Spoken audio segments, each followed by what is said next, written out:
Hello everyone, welcome back in our English session. વિદ્યાર્થી મિત્રો, આપણે આગલા સેશનની અંદર અંગ્રેજીનું યુનિટ 1 અગેન્સ્ટ ધ ઓડ્સ જેનું આપણે ભાષાંતર પૂરું કર્યું. આજે આપણે યુનિટ 1 ની એક્સરસાઇઝ કરવાની છે. તમે જેમ 9મા ધોરણમાં ભણ્યા એમ તમને ખબર છે કે આપણે બધી એક્સરસાઇઝ નથી કરવાની હોતી. જે આપણને એક્ઝામની અંદર કામ લાગે એવી હોય છે એટલી જ આપણે એક્સરસાઇઝ કરતા હોય છે. અમુક એક્સરસાઇઝ એવી હોય છે કે જે તમને ગ્રામરના ટોપિકની અંદર પૂછાતી હોય છે. ગ્રામર શીખવા માટે જે એને એક્સરસાઇઝ આપેલી છે, પણ એ ગ્રામર છે એને આપણે અલગ ગ્રામરની બુકની અંદર આપણે કરતા હોઈએ છીએ. એટલે આ ટેક્સ્ટ બુકની અંદર એ એક્સરસાઇઝ આપણે નથી કરતા હોતા. તો જેટલી એક્સરસાઇઝ કરવાની છે એ તમને ટેક્સ્ટ બુકની અંદર સ્પેસ આપેલી જ છે. એટલે એની અંદર તમારે આન્સર લખતા જવાના છે અને સાથે સાથે ટેક્સ્ટ બુકમાં અત્યારે સાથે સાથે લખતું જવાનું છે. તો જેટલી પણ એક્સરસાઇઝ કરાવવામાં આવે એટલી જ એક્સરસાઇઝ આપણે કરવાની છે યુનિટ 1 ની. તો ચલો આપણે એક્સરસાઇઝ શરૂ કરી દઈએ. સૌથી પહેલા વોકેબ્યુલરી ની અંદર V1 ની અંદર તમને કહેવામાં આવેલું છે in the group of 4 words, 2 words are either synonyms or antonyms. તમને એક શબ્દ આપેલા છે અને શબ્દની સામે 3 ઓપ્શન આપેલા છે. આ 3 ઓપ્શનમાંથી કાં તો આ શબ્દનો સમાનાર્થી શબ્દ હોય કાં તો એનો વિરોધાર્થી શબ્દ હોય. બેમાંથી કોઈ પણ એક હશે જેને આપણે સામે આપેલા 3 વિકલ્પમાંથી શોધવાનો છે અને એના ઉપર સર્કલ એટલે કે રાઉન્ડ કરવાનો છે. અને સાથે સાથે અહીંયા એસ શેના માટે છે? સિનોનિમ્સ માટે, અને એ છે એન્ટિનિમ્સ માટે. તો જો સમાનાર્થી શબ્દ હોય, સિનોનિમ્સ હોય તો આપણે એસ ઉપર સર્કલ કરવાનું અને એન્ટિનિમ્સ હોય તો એ ઉપર સર્કલ કરવાનું. એટલે સૌથી પહેલા તો આપણે શું કરવાનું? આ શબ્દનો સમાનાર્થી કે વિરુદ્ધાર્થી શબ્દ શોધવાનો. તો એ ક્યારે તમને ખબર પડે કે જ્યારે તમને આ શબ્દના અર્થ ખબર હોય તો એમાં પહેલો શબ્દ છે ડેસ્ટિની. ડેસ્ટિનીનો અર્થ થાય ભાગ્ય. તો સામે આપેલા 3 શબ્દો જુઓ, મેરિટ, પેનલ અને ફેટ. તો આ 3 શબ્દોમાંથી ભાગ્ય એવો શબ્દ છે એના માટેનો સમાનાર્થી શબ્દ છે ફેટ. એટલે કે આપણે કેના ઉપર સર્કલ કરવાનું થશે? ફેટ ઉપર. તો અહીંયા એનો સમાનાર્થી શબ્દ છે ફેટ અને એ શું છે? સમાનાર્થી છે. એટલે આપણે શેના ઉપર સર્કલ કરશું? એસ ઉપર. બીજો શબ્દ છે રૂરલ. રૂરલ એટલે ગ્રામ્ય વિસ્તાર, ગ્રામ્ય વિસ્તાર. એના માટે સામે 3 શબ્દો છે જુઓ, અર્બન, માઇક્રો અને સોશિયલ. હવે 3 શબ્દ જોવા છે તમને ખબર પડે કે આ રૂરલ એટલે ગ્રામ્ય અને અર્બન એટલે શહેરી વિસ્તાર. તો એ શું છે? અહીંયા વિરોધી શબ્દ છે. તો એનો વિરોધી શબ્દ શું આવશે? અર્બન. અને અર્બન છે એ વિરોધાર્થી છે એટલે આપણે શેના ઉપર સર્કલ કરવું પડશે? એ ઉપર. ત્રીજો શબ્દ છે સ્ટડી. સ્ટડી નો અર્થ થાય મજબૂત. હવે સામે આપેલા શબ્દો જુઓ, વીકલી, સ્ટ્રોંગ અને વર્ની. 3 શબ્દોમાંથી સ્ટ્રોંગ એટલે પણ મજબૂત થાય એટલે એ સ્ટડી નો સમાનાર્થી શબ્દ છે સ્ટ્રોંગ. અને સમાનાર્થી છે એટલે આપણે સર્કલ શેના ઉપર કરશું? એસ ઉપર. ચોથો શબ્દ છે ડિઝાયર. ડિઝાયર એટલે ઈચ્છા. તો સામે આપેલા 3 શબ્દ જુઓ, ડિમાન્ડ, રીઝન અને વિશ. 3 શબ્દો જોતા વિશ છે એનો અર્થ પણ શું થશે? ઈચ્છા. તો અહીંયા વિશ છે એનો સમાનાર્થી શબ્દ છે તો આપણે વિશ ઉપર સર્કલ કરશું, સાથે સાથે સમાનાર્થી શબ્દ છે એટલે એસ ઉપર સર્કલ કરશું. પાંચમો શબ્દ છે ચીપ. ચીપ એટલે સસ્તું. સામે આપેલા શબ્દ જુઓ, સોલાર, કોસ્ટલી અને સ્કોર્ચિંગ. તો આની અંદર કોસ્ટલી શબ્દ છે એ ચીપ નો વિરોધી શબ્દ છે. ચીપ એટલે સસ્તું અને કોસ્ટલી એટલે કિંમતી અથવા મૂલ્યવાન.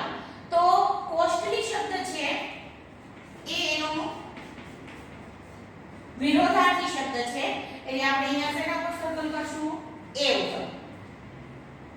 બેનિફિટ. બેનિફિટ એટલે ફાયદો. તો સામેના શબ્દો જુઓ, ડિસએડવાન્ટેજ, બીકોન અને સ્પેસ. તો આ બેનિફિટ એટલે ફાયદો અને ડિસએડવાન્ટેજ એટલે ગેરફાયદો. તો આ પણ એકબીજાના વિરુદ્ધ શબ્દ છે. તો અહીંયા વિરોધાર્થી શબ્દ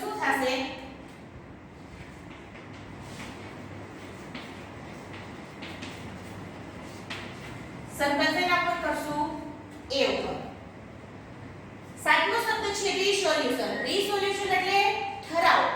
ઠરાવ આપણે કેને કહીએ? જે પાઠમાં આપણે સમજી ગયા કે ઠરાવ એટલે કોઈ કાયદેસર લેવાયેલો નિર્ણય. એટલે આ સામેના શબ્દો જુઓ, ડિટર્મિનેશન, ડિસિઝન અને ક્રાફ્ટ.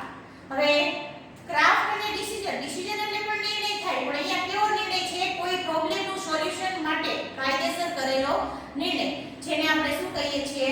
ડિટર્મિનેશન કહીએ છીએ. એટલે સમાનાર્થી શબ્દ છે.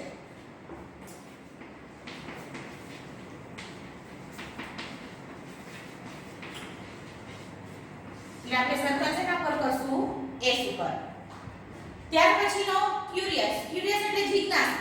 તો સામેના શબ્દ જુઓ, બર્ની, અફ્રાઇડ અને ઇનક્યુરિયસ. આમાં તો ઈઝીલી આપણે ખબર પડી જાય. ક્યુરિયસ એટલે વિરોધી એનો થાય ઇનક્યુરિયસ.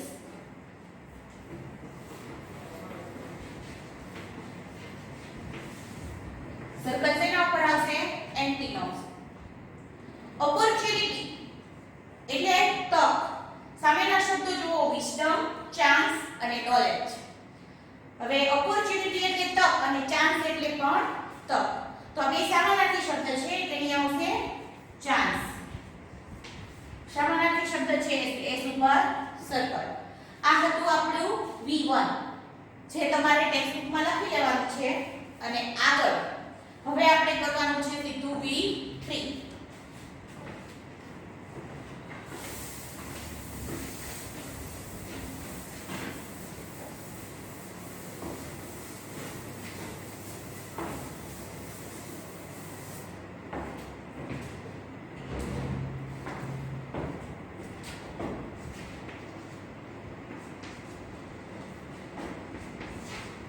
V3 ની અંદર તમને ખાલી જગ્યાઓ આપેલી છે 4 અને કાઉન્સમાં તમને ઓપ્શન આપેલા છે. એમાંથી યોગ્ય શબ્દ પસંદ કરી અને તમારે ખાલી જગ્યા પૂરવાની છે.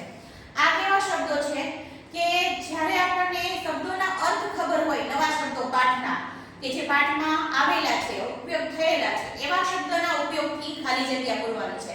તો આવી ખાલી જગ્યાઓ આપણે એક્ઝામની અંદર પૂછાતી હોય છે. જે ખાલી જગ્યાની અંદર આપણે શબ્દનો અર્થ સમજી અને વાક્યમાં કયો શબ્દ બંધ બેસશે એ પસંદ કરી અને ખાલી જગ્યા પૂરવાની હોય છે. તો એમાં પહેલું સેન્ટેન્સ છે, જુઓ, Aarzoo wanted a job and of an officer. આરજુને ઓફિસરની જોબ છે એ ઈચ્છતી હતી. સો તેથી સી ખાલી જગ્યા ફોર ધ જોબ. તેથી તેને જોબ માટે ખાલી જગ્યા કરી. તો કાઉન્સમાં આપણને બે ઓપ્શન આપેલા છે, અપ્લાઈડ અને વર્ક. અપ્લાઈડ એટલે એની અંદર આપણે અપ્લાય કરવું, એટલે કે અરજી કરવી, અને બીજું છે વર્ક એટલે કાર્ય કરવું. તો હવે આપણે કોઈ જોબ ઈચ્છતા હોય તો એની અંદર આપણે અરજી કરવી પડે. તો અહીંયા કયો શબ્દ આવશે આન્સરની અંદર? અપ્લાય. તો પહેલી ખાલી જગ્યામાં અપ્લાય. હવે બીજી ખાલી જગ્યા છે, અવર સોસાયટી ખાલી જગ્યા ₹3,50,000 for relief fund. Relief fund એટલે રાહત માટેનો ફાળો. અમારી સોસાયટીએ 3,50,000 નો રાહત માટેનો ફાળો ખાલી જગ્યા કર્યો. હવે ઓપ્શનમાં બે શબ્દ છે, પુલ્ડ ઇન અને ગેવ. હવે પુલ્ડ ઇન શબ્દ આપણે પાઠમાં ભણી ગયા કે એનો અર્થ થાય ભંડોળ એકઠું કરવું, પૈસા એકઠા કરવા, અને બીજું છે ગેવ એટલે આપવું. તો અહીંયા બે માંથી કયો શબ્દ બંધ બેસશે? પુલ્ડ ઇન, કારણ કે પૈસા રાહત ફંડ માટે ભેગા કરવાની વાત છે એટલા માટે. તો ઓપ્શનની અંદરથી જવાબ શું આવશે? Pulled in. ત્રીજી ખાલી જગ્યા છે, આનંદનગર હેઝ નો ઇલેક્ટ્રિસિટી. આનંદનગરમાં ઇલેક્ટ્રિસિટી એટલે કે વીજળી હતી નહીં. So the GEB is going to establish ખાલી જગ્યા there. તેથી જીઈબી એ ત્યાં ખાલી જગ્યા સ્થાપિત કરી. હવે એની અંદર બે ઓપ્શન છે, મિની ગ્રીડ અને મિની ગ્રીડ. બે જો ગ્રીડ શબ્દના અર્થ છે ને એ સરખા છે. અહીંયા એક શબ્દ છે ગ્રીડ અને બીજો શબ્દ તમને આપેલો છે ગ્રીડ. જુઓ, બેના ઉચ્ચાર સરખા થાય છે પણ બેના અર્થમાં તફાવત છે. આ ગ્રીડનો અર્થ શું થાય છે? લોભ, અને આ ગ્રીડનો અર્થ થાય બુદ્ધ. હવે અહીંયા મિની ગ્રીડ આપ્યું છે તો અહીંયા લોભના અર્થમાં ન હોય. જીબી જે છે એ બુદ્ધ બીજો શબ્દ છે એ અર્થ થાય. એટલે ઓપ્શન ની અંદર શું આવશે? મિની ગ્રીડ એટલે કે સેકન્ડ ઓપ્શન આવશે.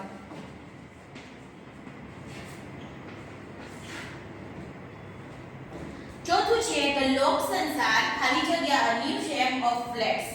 લોક સંસાર એ ન્યુ સેમ એટલે નવી યોજના ઓફ ફ્લેટ્સ એટલે ફ્લેટોની મકાનોની નવી યોજના ખાલી જગ્યા કરી. હવે ડિક્લેર એટલે જાહેર કરવું અને લોન્ચ એટલે બહાર પાડવું. હવે યોજના છે એ ફ્લેટની જે આખી યોજના હોય એને બહાર પાડવામાં આવતી હોય, એને જાહેર કરવાની ન હોય. એટલે એના માટે કયો શબ્દ બંધ બેસશે? લોન્ચ.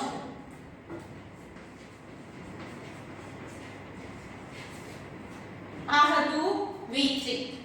ત્યાર પછી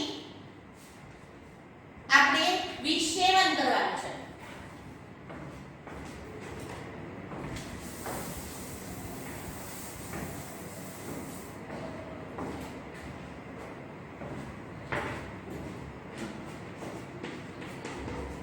V7 ની અંદર તમને પહેલા બ્રેકેટ્સ ની અંદર ઘણા બધા ઓપ્શન આપી દીધેલા છે અને એક પેરેગ્રાફ આપેલો છે, જેમાં તમારે એ પેરેગ્રાફનો અર્થ કરતું જવાનું અને જે શબ્દ ઓપ્શનમાંથી બંધ બેસતો હોય એ ખાલી જગ્યામાં મૂકવાનો. મિત્રો, આવી ખાલી જગ્યાવાળો પેરેગ્રાફ છે એ આપણને બોર્ડની એક્ઝામમાં પૂછાય છે અને એની અંદર એવા શબ્દોનો જ ઉપયોગ હોય છે કે જે પાઠની અંદર આપણે ભણી ગયેલા હોય, પણ પેરેગ્રાફ પાઠનો ન હોય. પેરેગ્રાફ છે કોઈ બહારનો હોય પણ શબ્દો છે એ પાઠની અંદર આવેલા હોય એવા હોય છે. અહીંયા તો ઘણી બધી ખાલી જગ્યા છે પણ બોર્ડની અંદર આપણને આટલી બધી ખાલી જગ્યા નથી આવતી. 4 ખાલી જગ્યાવાળો જ પેરેગ્રાફ હોય છે. તો આવો અને ઘણી વખત આપણા ટેક્સ્ટ બુકનો બેઠો બેઠો પેરેગ્રાફ પણ એક્ઝામની અંદર પૂછાઈ જતો હોય છે. એટલે V7 છે એ આપણે કરવાનું છે. જેના ઓપ્શન છે એના અર્થ પહેલા સમજી લો. કન્ટ્રીબ્યુટ એટલે ફાળો આપવો, યોગદાન આપવું. બ્રિલિયન્ટ એટલે હોશિયાર.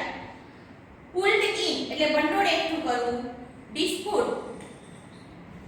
ડિસ્પ્યુટનો અર્થ થાય ચર્ચા કરવી અથવા કોઈ ટોપિક ઉપર દલીલ કરવી. ફાઇનલી એટલે છેવટે. ઇમ્પાવરિંગ એટલે સશક્તિ અથવા તો સશક્તિકરણ જેને આપણે કહીએ છીએ. ઇશ્યુ એટલે બાબત. લોબિંગ એટલે માંગણી કરવી અથવા આજીજી કરવી. પ્રોવાઇડ એટલે પૂરું પાડવું.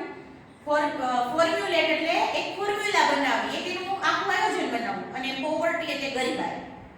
હવે આપણે પેરેગ્રાફનો અર્થ જોતા જઈએ અને જે ઓપ્શન ખાલી જગ્યામાં આવે એ લખતા જઈશું.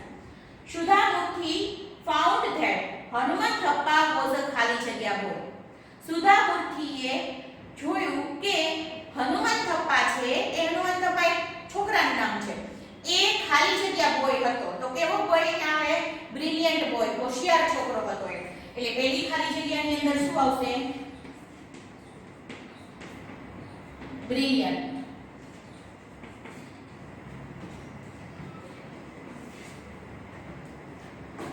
બટ પરંતુ અનફોર્ચ્યુનેટલી એટલે કમનસીબે અથવા દુર્ભાગ્યે જેને કહેવાય, he was not able to study further. Further એટલે આગળ. પણ કમનસીબે તે આગળનો અભ્યાસ કરી શકે એમ હતો નહીં. બીકોઝ કારણ કે ઓફ હિઝ ખાલી જગ્યા, એની ખાલી જગ્યાના કારણે. તો અહીંયા શું હોય? ગરીબાઈ, પોવર્ટી.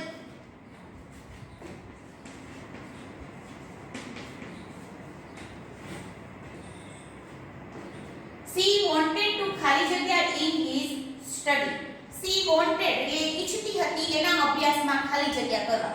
એટલે સુધામૂર્તિ છે એ એના અભ્યાસની અંદર યોગદાન આપવા ઈચ્છતી હતી, એને મદદ કરવા ઈચ્છતી હતી.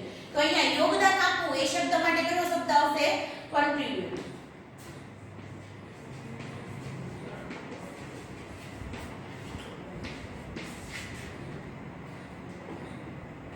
she talked about this ખાલી જગ્યા in her staff.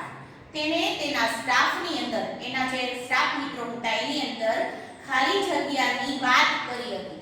એટલે બાબતની આ વાત કરી હતી. એટલે કે અહીંયા બાબત શબ્દ છે એના માટે કયો શબ્દ આવશે? ઇશ્યુ.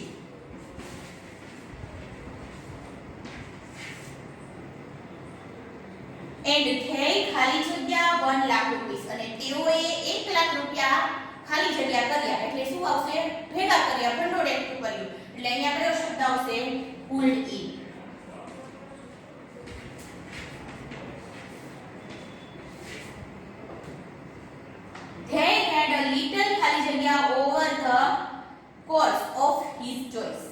હવે એના પસંદગીનો જે કોર્સ હતો, જે હનુમાન થપ્પા આગળ અભ્યાસ કરવા માંગતો હતો, એ કોર્સ માટે થોડીક એ બધા વચ્ચે લિટલ ડિસ્પ્યુટ થઈ, ચર્ચા એકબીજા વચ્ચે થઈ કે ભાઈ કયો કોર્સ આગળ કરવો કે ન કરવો, એના માટે કયું સારું કે ન સારું.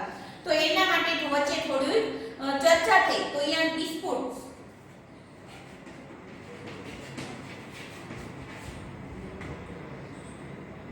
ખાલી જગ્યા the issue was resolved. હવે છેવટે આ ઇશ્યુ છે, આ બાબત છે, એનું સોલ્યુશન મળી ગયું. એટલે છેવટે કહેવા માટે અહીંયા કયો શબ્દ લખવો પડશે? ફાઇનલી.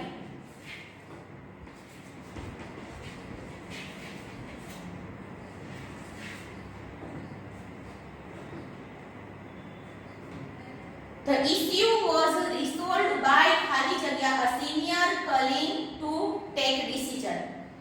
સિનિયર કલીગ એટલે જે કલીગ કેને કહેવાય? સાથી મિત્રો, જે એક સાથે કામ કરતા હોય, કોઈ જોબ કરતા હોય સાથે, તો એ બધાને કલીગ્સ કહેવાય. તો એમના કલીગ્સ માંથી કોઈ એક સિનિયર એટલે સૌથી જે એનો વધારે અનુભવ હોય, આગળનું હોય એવું, એવા એક કલીગ દ્વારા ડિસિઝન લેવામાં આવ્યો, આ નિર્ણય લેવામાં આવ્યો.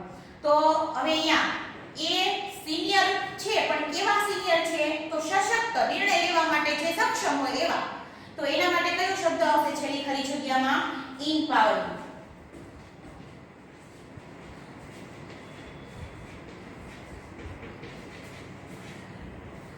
આ હતું આપણું વિષય.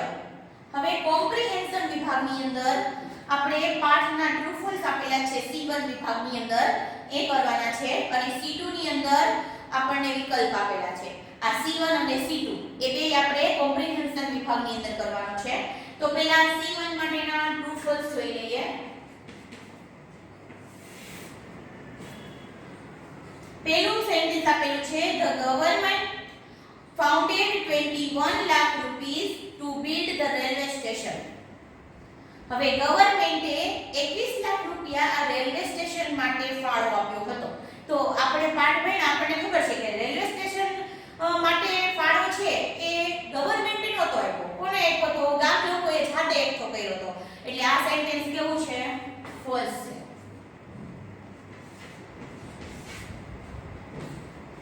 તમારે ટ્રુ કે ફોલ્સ એમાં ટી અને એફ ઓપ્શન આપેલા છે, જેને ટિક કરવાના છે. બીજું છે majority of people living in Tajnagar are businessman. Majority એટલે મોટા ભાગના. તો તાજનગરની અંદર જે લોકો રહે છે એમાંથી મોટા ભાગના લોકો છે એ બિઝનેસમેન છે. તો આ વાક્ય ખોટું છે, કારણ કે આપણને ખબર છે કે એ લોકો બિઝનેસમેન નહોતા. કેવા હતા? ફાર્મર હતા, ખેડૂતો હતા. મોટા ભાગના લોકો ખેતી કામ કરતા હતા. એટલે આ સેન્ટેન્સ પણ કેવું છે? ખોટું છે. Ranjitsinh the sarpanch of Tajnagar village. Ranjitsinh છે એ તાજનગર વિલેજના સરપંચ હતા. તો આપણને ખબર છે કે એ તાજનગરના હાલના સરપંચ નહોતા.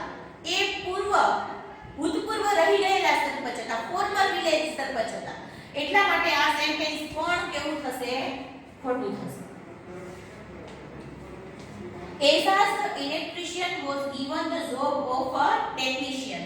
Azaz ને જે ઇલેક્ટ્રિશિયન છે એ, અને એને આ જોબ આપવામાં આવેલી હતી. તો એ વાત સાચી છે, કારણ કે એઝાઝને સૌથી પહેલા ઇલેક્ટ્રિશિયનની જોબ તરીકે એમને રાખવામાં આવેલા હતા, એને ભરતી કરવામાં આવેલી હતી. એટલે ચોથું સેન્ટેન્સ કેવું થશે? ટ્રુ થશે. Out of 1000 members of the library 300 are women. 1000 member જે હતા લાઇબ્રેરીના, એમાંથી 300 મેમ્બર છે એ સ્ત્રીઓ હતી.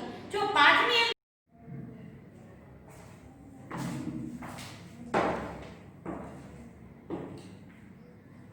ચોથું સેન્ટેન્સ આપણે જોયું, જેમાં આન્સર આવતો હતો ટ્રુ. પાંચમું sentence out of 1000 member of the library 300 are woman. 1000 member જે લાઇબ્રેરીના હતા એમાં ત્રીજો ભાગ એટલે કે 300 જેટલી સ્ત્રીઓ સભ્યો હતા. હવે અહીંયા ખરેખર પાઠની અંદર ત્રીજો ભાગ એવો શબ્દ વાપરેલો છે, પણ અહીંયા 300 આપેલું છે, 300. હવે આપણને એમ થાય કે 1000 નો ત્રીજો ભાગ એટલે તો 333 થાય, તો અહીંયા 300 કેવી રીતે સાચું ગણાય? પણ ખરેખર અહીંયા થર્ડ પાર્ટ હોવું જોઈએ, પણ આપણે જોઈએ તો 300 એટલે આમ ત્રીજો ભાગ જ કહેવાય, એટલા માટે આપણે એ સેન્ટેન્સ છે એ ટ્રુ કરવાનું છે. પાંચમું આવશે true. The library arranged seminar to solve the family problems of women. Library છે એ સેમિનાર અરેન્જ એટલે આયોજન કરે છે ફેમિલી પ્રોબ્લેમ્સ જે હોય છે વુમનની, સ્ત્રીઓની, એને સોલ્વ કરવા માટે. તો આપણે પાઠમાં જોયું કે માત્ર કઈ ફેમિલી પ્રોબ્લેમ સોલ્વ કરવા માટે સેમિનાર નથી કરવામાં આવતો. અલગ અલગ કળાઓ શીખવાડવામાં આવે છે, બાળ ઉછેર કઈ રીતે થાય, ગાર્ડનિંગ, ત્યાર પછી અલગ અલગ કાયદાકીય તકરારો હોય છે જે એ બધું જ શીખવાડવા માટે થઈ અને એ સેમિનાર ગોઠવવામાં આવે છે. એટલે આ સેન્ટેન્સ કેવું થશે? ફોલ્સ થશે. સાતમું છે separate reading room for woman was set up to give them safe space. Separate reading room છે એ સ્ત્રીઓને એક સેફ સ્પેસ એટલે સુરક્ષિત જગ્યા પૂરી પાડે છે. સુરક્ષિત જગ્યા છે એ એમને પોતાની જાતને સુરક્ષિત ફીલ કરી શકે એટલા માટે સેપરેટ રૂમ બનાવવામાં આવ્યા હતા. તો આ રૂમનો ઉપયોગ કરવાથી એ પોતાની જાતને સુરક્ષિત અનુભવી શકે છે. એટલે આ સેન્ટેન્સ કેવું છે? ટ્રુ છે. અહીંયા C1 ટ્રુ ફોલ્સ આપણા પૂરા થયા. હવે C2 ની અંદર પાઠના વિકલ્પો આપેલા છે આપણે કરવાના છે. એમાં પહેલું છે the wish of villagers was to ખાલી જગ્યા. વિલેજરની ગામ લોકોની વિશ એટલે ઈચ્છા ખાલી જગ્યા હતી. તો ઈચ્છાની અંદર ઓપ્શન આપણને આપેલા છે જુઓ.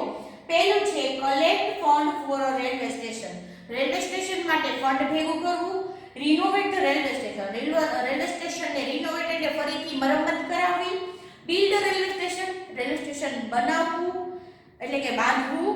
કે ask authority for a railway station. ઓથોરિટીને રેલવે સ્ટેશન માટે પૂછવું.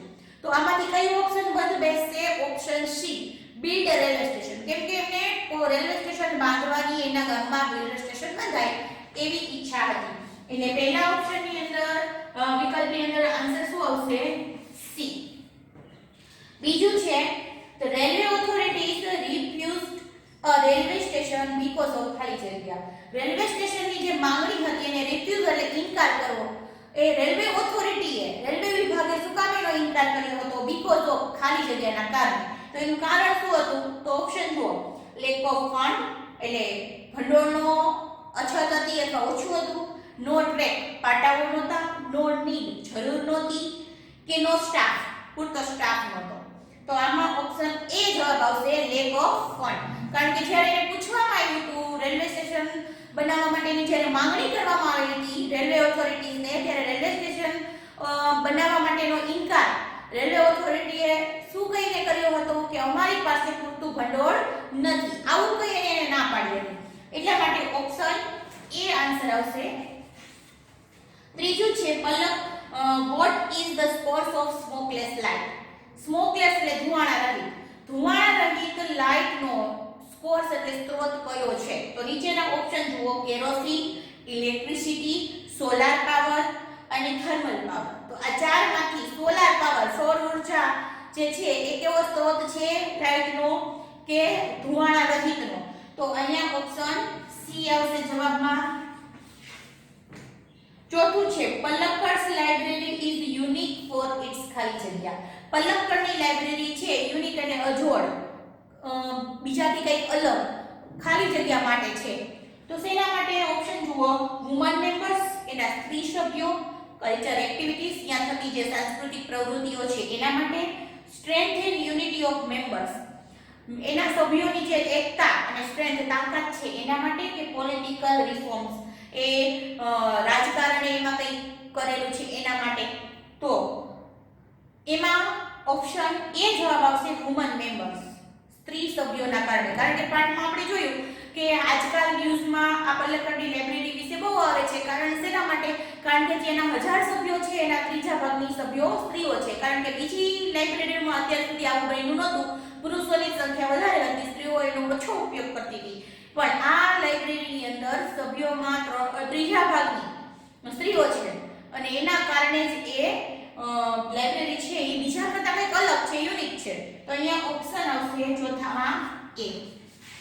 પાંચમું છે the library set up a separate reading room for woman because ખાલી જગ્યા લાઇબ્રેરીએ વુમન સ્ત્રીઓ માટે એક સેપરેટ અલગ રૂમ બનાવ્યો અને એ પણ બીકોઝ કારણ કે ખાલી જગ્યા. હવે શેના કારણે આ બનાવ્યો હતો તો ઓપ્શન જુઓ there were only male members માત્ર એમાં મેલ એટલે પુરુષ મેમ્બર સભ્યો હતા.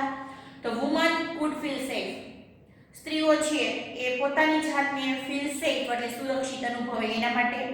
સી તો woman could not waste time સ્ત્રીઓ પોતાનો સમય બગાડે નહીં એના માટે. તો woman could come at night woman છે સ્ત્રીઓ છે રાત્રે આવી શકે એટલા માટે. તો અહીંયા ઓપ્શન કયું બંધ બેસશે? શું કામ? આ જે એક કમિટી હતી જે એમને ચર્ચા કરી હતી કે કઈ રીતે સ્ત્રીઓનું ઇમ્પાવરિંગ જે સ્ત્રી સશક્તિકરણ છે કઈ રીતે થઈ શકે.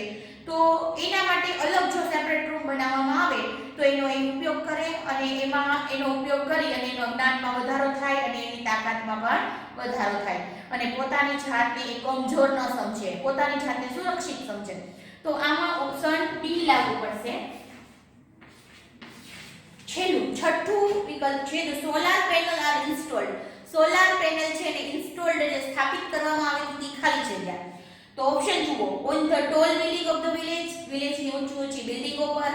બી on the roof of the strong walled home મજબૂત દિવાલવાળા ઘર પર. On the top of every house in the વિલેજની અંદર જેટલા પણ ઘર છે દરેકના ઘર ઉપર છાપરા ઉપર. On the tall towers raised in the village છે વિલેજની અંદર ઊંચા ટાવરો છે એના ઉપર. તો અહીંયા જો આપણે પાઠમાં આપણે ભણ્યા કે ભાઈ ગામની અંદર બધા જ મકાનો પાકા નહોતા. તો પહેલા આ જે એમજીપી છે એ મજબૂત દિવાલોવાળું જે મકાન હોય જેટલા પણ ગામમાં મકાન હોય એમાંથી અમુક મકાનની પસંદગીઓ કરે અને એના છાપરા ઉપર આ પેનલને ફિટ કરવામાં આવે બેસાડવામાં આવે. કારણ કે નબળું જો છાપરું હોય તો એને પડવાની કે તૂટવાની બીક રહે. એટલા માટે મજબૂત છાપરાવાળીનું જે ઘર છે મજબૂત દિવાલ હોય એટલે એની મજબૂતાઈ હોય તો એ મજબૂત દિવાલવાળું જે ઘર છે એના છાપરાની પસંદગી કરતા. એટલા માટે ઓપ્શન છઠ્ઠામાં શું આવશે? બી. અહીંયા આપણા વિકલ્પ પૂરા થયા. હવે મિત્રો આગળની જે પણ એક્સરસાઇઝ છે એ ગ્રામરના અમુક ટોપિકને લગતી છે જે આપણે ગ્રામરની બુકમાં અલગથી ભણવાની છે. અહીંયા ટેક્સ્ટ બુકમાં અત્યારે કરવાની નથી. એટલે અત્યાર સુધીમાં જેટલી પણ એક્સરસાઇઝ આપણે કરી આ વિડિયોની અંદર એટલી જ માત્ર એક્સરસાઇઝ કરવાની છે અને એ તમારે ટેક્સ્ટ બુકની અંદર લખી દેવાની છે. બાકીની એક્સરસાઇઝ આપણે કરવાની નથી. અને અહીંયા આપણું આ યુનિટ 1 છે એ પૂરું થાય છે. હવે નવા વિડિયોમાં નવા ટોપિક સાથે આપણે ફરી મળીશું. Thank you.